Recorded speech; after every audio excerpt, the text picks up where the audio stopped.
Dahil pumayag si Goro na maging miyembro ng team, kinumbinsi siya ni Alice na magsilbing closer ng bats. Pumayag naman si Goro, at sa kasalukuyang laro ay nagawa nilang maipanalo ang laban. Samantala sa Japan, naging laman ng balita ang rookie ng Warriors na si Toshi.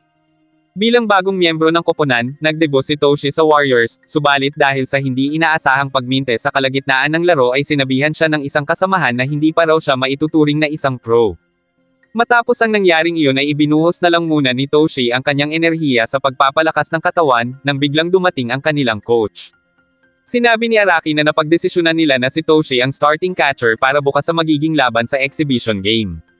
Nagulat si Toshi sa sinabi ng coach pero pinayuhan siya nito na huwag na niyang isipin ang nakaraan niyang laro dahil iyon ang pagkakataon niya para bumawi. Dahil doon, pagka-uwi ay inaral ni Toshi sa pamamagitan ng mga video ang mga klase ng pitch ni IY na siyang magiging pitcher nila, at dahil sa kanya nakasalalay ang magiging lead ng laro ay sinabi ni Toshi sa sarili na gagawin niya ang lahat. Nang sumunod na araw ay naganap na ang exhibition game ng Warriors laban sa Osaka Monkeys, kung saan talagang sineryoso ni Toshi ang laro para maipanalo nila ang laban. Samantala sa Amerika ay gumawa si Alice ng isang advertisement upang ipahayag ang huling exhibition match. Ipinaliwanag din nito kung paano ang magiging takbo ng laro ng minor league at kung ilang laban ang magaganap sa buong season. Nang sumunod na araw, habang nagaganap ang laro ng Bats laban sa Sharks ay kasalukuyan namang ipinagdiriwang sa Japan ang graduation day ni Goro sa paaralan ng Seisho. Pagkatapos ng seremonya ay nagpaalam na sina Taige kina Fuji, pero bago iyon ay inalala muna ni Tashiro ang team at samahan na nabuo nila sa field na pinagtulong-tulungan nilang gawin noon, sabay inisip kung ano na kayang ginagawa ni Goro ngayon. Pero dahil alam naman nilang lahat na ginagawa ni Goro ang lahat ng makakaya ay nagsilbi nila iyong inspirasyon para magpatuloy. Pagkatapos ng araw ng graduation ay nagkahiwa-hiwalay na ng paaralan ang mga kabatch ni Goro. Samantala, matapos ang unang laro ng season ay nagbunyi ang Memphis Bats sa kanilang pagkapanalo. Subalit nang nasa locker room na ang mga ito ay nagkaroon ng kaguluhan matapos komprontahin ni Sanders ang kanilang ace player, dahil pagkatapos umano nitong matanggal sa laro ay uminom na yun ng alak doon sa loob ng locker room. Mas lumala pa ang pagtatalo nang magturuan pa ang mga iyon kung sino ang may kasalanan hanggang sa subukan na ni Goro na umawat pero sa halip ay aksidente itong nasuntok ni Sanders. Natigil ang kaguluhan matapos ang mga itong awatin ni Alice, at pagkatapos nyon ay bumiyahe ito kasama sina Goro at Sanders. Doon sinabi ni Sanders kay Goro na gusto niyang makita ang Bats na manalo ng isang season bago man lang siya magretiro, ngunit halos mawalan naman na ito ng pag-asa dahil hindi na umano kaya ni Sanders na makipagsabayan sa mga kabataan kaya para dito ay imposible na iyon. Pero para kay Goro ay hindi umano iyon imposible kaya nangako si Goro kay Sanders na babaguhin niya ang isipan ng mga player at gagawin niyang ipanalo ang Bats. Kasama si Sanders ay sinabi ni Goro na gagawin nila ang lahat para makamit ang championship title, ngunit sa opening ng 8 game, kahit na napanalunan nila ang first ay biglang humina ang atake nila at unti-unti silang natalo.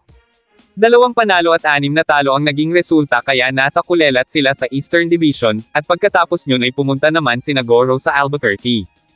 Doon ay naglaro ang Memphis Bats laban sa Albuquerque Vipers sa isang exhibition game, pero habang nagaganap ang laro ay kinompronta ni Sanders ang coach na kung hindi umano yun ilalagay sa crisis mode ang game ay mananatili silang kulelat sa Eastern Division dahil sa sunod-sunod nilang pagkatalo. Gayunpaman, wala ring nagawa si Sanders kaya sinabi na lang nito kay Goro na kahit mahirap ay pilitin na lang nilang dalawa na makuha ang title. Pagkabalik ni Sanders sa field ay makikita na tabla ang score ng dalawang koponan, at sa pagsisimula ng top ng 9th inning ay ang team nila ang magbabat. Subalit umpisa pa lang ay hindi na maganda ang laro bagay na lalong ikinainis ni Sanders. Habang nagpapatuloy ang game ay patuloy din ang pagiging makasarili ng mga player ng team ni Goro, ngunit nagawa ng ating bida na baguhin ang pananaw ng mga iyon sa pamamagitan ng pagbibigay ng lahat ng kanyang makakaya. Kahit closer si Goro ay nagpresente siya na mag-pitch na kahit tabla pa ang score dahil hindi na umano nito matanggap ang nangyayari.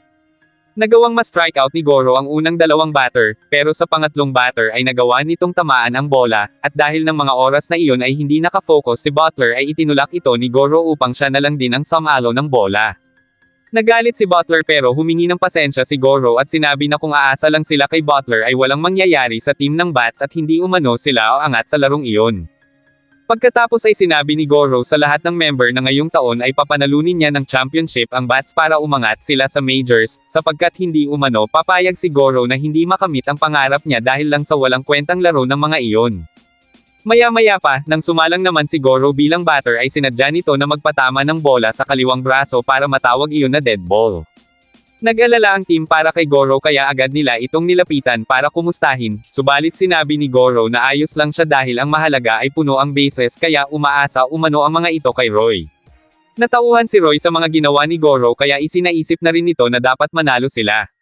Simula noon ay gumanda na ang laro ng bats hanggang sa magawa ni Butler na makatama ng home run, bagay na labis na ikinatuwa ng buong team. Nang sumunod na araw, habang naglilibot si Alice sa lungsod ay nagbabasa ito ng ilang balita tungkol sa bats. Pero nang mapalingon ito sa bintana ng sasakyan ay nakita nito sina Roy at ang iba pa na nagwo-warm up, isang bagay na hindi pa niya kailanman nakita noon. Samantala sa Japan, naging ballboy o tagalimot lang ng bola si Kimori sa team dahil nasa first year pa lang sila. Habang hawak ni Kimori ang bola ay naalala niya noong nadaanan niya sina Mr. Ando na nagpa-practice pa rin kahit palubog na ang araw. Saglit silang nagkausap ng dating coach at pagkatapos ay ipinakilala siya nito sa mga bata bilang isa na umanong magaling na player para magsilbi siyang inspirasyon sa mga iyon. Isang umaga, habang naglilinis ng bola ay iniisip ni Kimori na hindi niya na nagawang kontrahin si Mr. Ando tungkol sa sinabi niyon sa mga bata na isa na siyang magaling na player ngayon. Gayunpaman, hinayaan niya na lang din dahil kung iyon umano ang paraan para maengganyo ang mga bata. Kinahaponan ng araw na iyon ay nadaanan ni Kimori si Shinji na mag-isang nagpa-practice kaya nilapitan niya iyon. Doon niya nalaman na napilayan si Coach Ando sa balakang kaya malungkot ang bata lalo na at nalalapit na ang tournament ng mga ito.